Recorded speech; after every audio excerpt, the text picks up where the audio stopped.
जय हिंद फ्रेंड्स, कैसे हैं आप सब। आपके अपने YouTube चैनल योद्धा पाठशाला में आपका बहुत बहुत स्वागत है। आशा करता हूं कि आप लोग स्वस्थ होंगे और अपने आने वाले एयरफोर्स एग्ज़ाम की तैयारी में जी जान से जुटे होंगे। यह बेहद ही महत्वपूर्ण टॉपिक होने वाला है। यह आपका प्रीवियस ईयर पेपर है, जिसमें आपको एग्ज़ाम में आने वाले क्वेश्चन के लेवल और एग्ज़ाम के पैटर्न को समझने में बेहद ही आसानी होगी। चलिए आज का पहला क्वेश्चन शुरू करते हैं। Select the most appropriate synonyms of the following given words. Abhorrent का आपको synonyms फाइंड आउट करना है। Abhorrent मतलब क्या होता है? घृणा। Innocuous का मतलब होता है सीधा साधा। Inoffensive का मतलब होता है निरापद, बिना किसी कारणवश। अट्रैक्टिव का मतलब होता है आकर्षित। ऑफुल का मतलब होता है भयंकर। इसलिए इसमें एबोरेंट का मतलब घृणा, इसमें आपका डी ऑप्शन बिल्कुल राइट होगा। ऑफुल मतलब भयंकर, डी ऑप्शन बिल्कुल राइट होगा आपका। चलिए दूसरा क्वेश्चन देखते हैं। Out of the given 4 words only one is spelled correctly. Find the word that is correctly spelled. इसमें आपको करेक्टली स्पेल्ड फाइंड आउट करना है।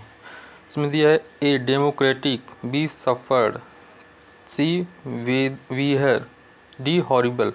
देखिए आप में ए में बिल्कुल ही सही ऑप्शन होगा। डेमोक्रेटिक DEMOCRATIC, डेमोक्रेटिक बिल्कुल सही होगा।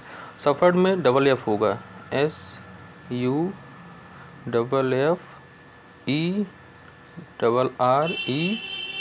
सफर्ड।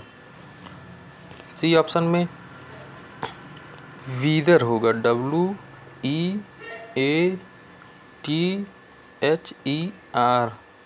डी ऑप्शन में आपका हॉरिबल होगा,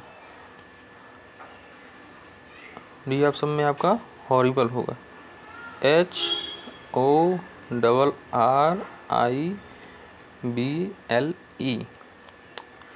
इसमें आपका ऑप्शन ए बिल्कुल ही राइट होगा, डेमोक्रेटिक। चलिए तीसरा क्वेश्चन देखते हैं। Select the segment of the sentence the contains the grammatical error. इसमें एरर आपको फाइंड आउट करनी है। क्या दिया? Hardly had he completed his homework then the lights went out. इसमें आपको एरर फाइंड आउट करना। आप लोग जानते हो कि हार्डली के साथ पेयर आपका वेन का बनता है, ना कि देन का है, इसलिए यहाँ पर वेन का यूज होगा, WHEN। हार्डली जैसे है, उसके बाद स्कार्सली का भी पेयर आपका वेन के साथ बनता है। नॉट ओनली का पेयर बट आल्सो के साथ बनता है। ऐसी बहुत ही कंजक्शन में आपको पढ़ाया जाएगा। बहुत से रूल हैं जो बेहद ही महत्वपूर्ण है, जो हर साल आपके पेपर में देखने को मिलता है। आइए आज का चौथा क्वेश्चन देखते हैं। Identified the word that is opposite meaning of the word. Inadvertent का मतलब क्या होता है? इनएडवर्टेंट का मतलब क्या होता है? इनएडवर्टेंट का मतलब होता है लापरवाह,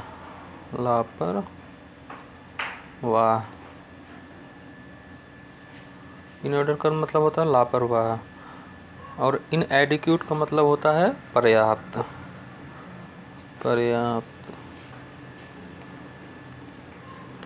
अवॉइडेबल का मतलब भी पर्याप्त होता है। इंटेंशनल का मतलब होता है जानबूझकर।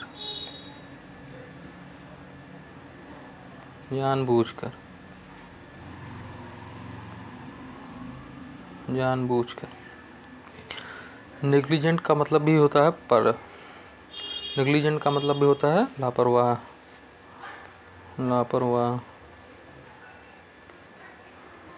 तो इसमें आपका सी ऑप्शन बिल्कुल राइट होगा, इंटेंशनल। इनएडवर्टेंट का मतलब लापरवाह, किसी काम में लापरवाह करना, और इंटेंशनल का मतलब किसी काम को जानबूझकर लापरवाही करना। इसलिए आप पांचवा क्वेश्चन आज का, choose the appropriate words of the given sentence. इसमें आपको प्रीपोजिशन फाइंड आउट करना है। क्या होगा preposition? Your brother will be failed ... does not come tomorrow.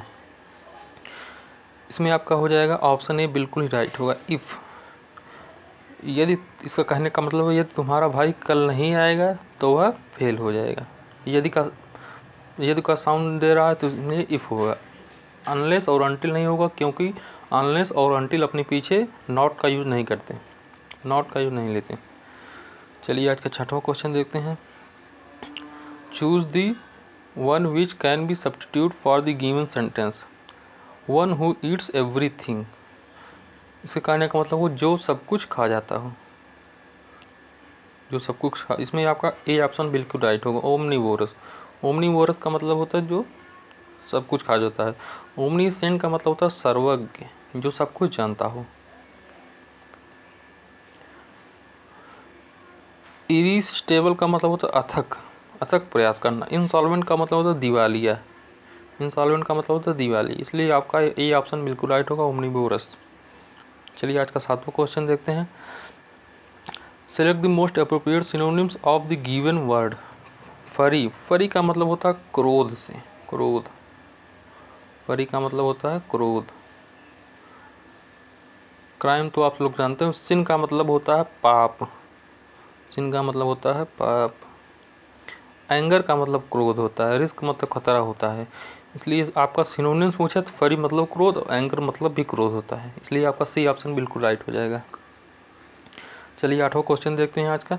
Select the most appropriate meaning of the given idioms, draw the line at something. इसके कहने का मतलब है इस लाइन में कुछ संदिग्ध है, इस इडियम का कहने का मतलब होता है, इसलिए आपका सी ऑप्शन बिल्कुल राइट होगा इसमें। Except something up to a particular point, इसका कहने का मतलब इस पर्टिकुलर पॉइंट पर कुछ समथिंग कुछ है, इसलिए आपका सी ऑप्शन बिल्कुल राइट हो जाएगा। नौवां क्वेश्चन देखते हैं। Give one word for the, क्या दिया है वन वर्ड में, one who hates women, one who hates women, जो महिलाओं से घृणा करता हो। मिसएंथ्रोपी का मतलब होता है जो मानव जात से घृणा करता हो। और मिसोगेमिस्ट का मतलब होता है, मिसोगेमिस्ट का मतलब जो महिलाओं से घृणा करता है, इसलिए आपका ऑप्शन बी बिल्कुल ही राइट होगा, मिसोगेमिस्ट। फेमिनिस्ट का मतलब होता है जो महिलाओं से प्रेम करता हो। चलिए आज का 10वां क्वेश्चन देखते हैं। Choose the appropriate preposition for the given sentence. इसमें क्या दिया है, his path was beset dot dot dot difficulties. आपको पता होना चाहिए फिक्स प्रीपोजिशन बीसेड के साथ विद का प्रयोग होता है, इसलिए ए ऑप्शन बिल्कुल राइट होगा आपका। चलिए आज का 11वां क्वेश्चन देखते हैं। What is the antonym of the given below, word given below. Initiate का मतलब होता है शुरू करना, इनिशिएट का मतलब होता है शुरू करना, शुरू करना। स्टार्ट का मतलब भी होता है शुरू करना, स्टार्ट का मतलब भी होता है शुरू करना। बिगेन का मतलब भी शुरू करना होता है। कमेंस का मतलब भी शुरू होता है। ये इसके तीनों सिनोनिम्स हैं। आपका एक एंटोनिम्स है फिनिश, फिनिश का मतलब होता है अंत करना, अंत करना। चलिए आज का 12वां क्वेश्चन देखते हैं क्या है। Select the correctly spelled word. इसमें हो जाएगा आपका ए ऑप्शन बिल्कुल राइट होगा, अटेंडेंस। अटेंडेंस स्पेलिंग क्या होती है, ATTENDANCE। चलिए आज का 13वां क्वेश्चन देखते हैं। Read the sentence to find out whether there is any error in it. इसमें क्या दिया है, how much boys were present in the assembly. इसमें आपको एरर फाइंड आउट करना है। इसमें देखिए हाउ मच बॉयज, देखिए बॉयज काउंटेबल नाउन है और काउंटेबल नाउन के पहले मेनी का यूज होता है, मच का नहीं। यहाँ पर आ जाएगा many.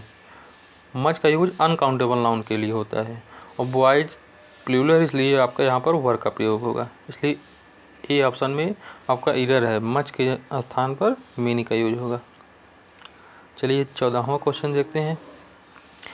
We went for swimming into the river, into the river. We went for swimming बिल्कुल सही है। इनटू द रिवर, इनटू के स्थान पर यहाँ पर इन का प्रयोग होगा,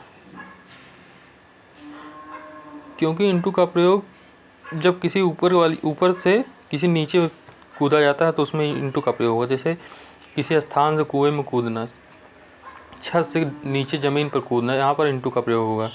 यहाँ पर आपका हो जाएगा in the river on Sunday, और दिनों के नाम के पहले आपका ऑन का प्रयोग होता है। चलिए 15वां क्वेश्चन देखते हैं। In the following question, out of the 4 alternatives, select the alternative which will improve underlined part of the sentence। इसमें फाइंड आउट करना, देखिए क्या करना है। No Riya reached the station, then she met her friend। No sooner, आप लोग जानते हो कि no sooner का पेयर then से बनता है, जो कि बिल्कुल सही है। नो सूनर के बाद आपका डिड रिया रीच हो जाएगा। Did Riya reach the station see met her friend, इसलिए आपका ऑप्शन बी बिल्कुल ही राइट हो जाएगा। चलिए आज का 16वां क्वेश्चन देखते हैं क्या है। नरेशन आपको फाइंड आउट करना है। क्या दिया है, he said to me what are you doing. देखिए ही बिल्कुल चारों में है। सेट टू को आस्क्ड में बदल देंगे, आस्क्ड यहाँ पर भी, आस्क्ड यहाँ पर भी, आस्क्ड यहाँ पर भी, आस्क्ड यहाँ पर भी। ही सेड टू की आस्क्ड में बदल देंगे मी सब में है। यहाँ पर देखिए वाट है तो यहाँ भी वाट हो जाएगा, वाट यहाँ भी, वाट यहाँ पर। तीसरे में नहीं है तो तीसरा आपका गलत हो जाएगा। अब देखिए आगे, मी ऑब्जेक्ट में है तो आपको सब्जेक्ट के रूप में आई हो जाएगा। तो देखिए यहाँ पर ही है, ए भी हट जाएगा, बचा ए और बी। आई देखिए आई सिंगुलर नाउन है, इसलिए आपका वाज का प्रयोग होगा। तो हो जाएगा he is asked me what I was doing. ये ऑप्शन बिल्कुल ही राइट हो जाएगा आपका। चलिए आज का 17वां क्वेश्चन देखते हैं। The abstract noun of patient. Patient का एब्स्ट्रैक्ट नाउन आप लोग बताना चाहूँगा। ई अगर किसी वर्ड के पीछे आपको लगा दिखेगा तो वो नाउन होगा। क्या होगा, नाउन। इसलिए आपका बी ऑप्शन बिल्कुल राइट होगा, PATIENCE। चलिए आज का 18वां क्वेश्चन देखते हैं। Which of the following words is a synonyms of brave. Brave का सिनोनिम देखना है। हार्ड वर्किंग मतलब होता है कठिन परिश्रम करने वाला, और वैलियंट का मतलब होता है बहादुर। वैलियंट का क्या मतलब होता है, बहादुर। और प्रॉस्पेरस का मतलब होता है समृद्ध। क्या होता है, समृद्ध। और इंथियास्टिक का मतलब होता है उत्साही। इसलिए ये आपका बी ऑप्शन बिल्कुल राइट होगा, वैलियंट। ब्रेव का सिनोनिम पूछा, वैलियंट होगा। चलिए आज का 19वां क्वेश्चन देखते हैं। The way of living can be replaced with the word. Way of living को आप किस वर्ड से रिप्लेस करेंगे। लाइवलीहुड करेंगे कि लाइवलीनेस से करेंगे कि लाइक्स करेंगे कि लाइफ स्टाइल से करेंगे। इसमें आपका हो जाएगा डी ऑप्शन बिल्कुल राइट होगा, लाइफ स्टाइल। रहने का तरीका लाइफ स्टाइल कहते हैं। चलिए आज का 20वां क्वेश्चन देखते हैं क्या होगा। A child whose parents are dead. ऐसा बच्चा जिसके माता और पिता दोनों ही मर गए हों। ऐसा बच्चा जिसके माता और पिता दोनों ही, कहने का मतलब कहा जाता है अनाथ। इसमें देखिए ऑर्फन का मतलब अनाथ होता है, ये ऑप्शन बिल्कुल राइट है। ग्लूटन का मतलब होता है पेट्टू, जो बहुत अधिक खाता हो। अल्ट्रिस्ट का मतलब होता है परोपकारी।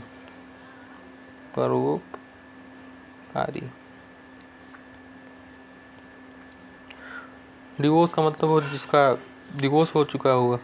ग्लूटन का मतलब होता है पेट्टू।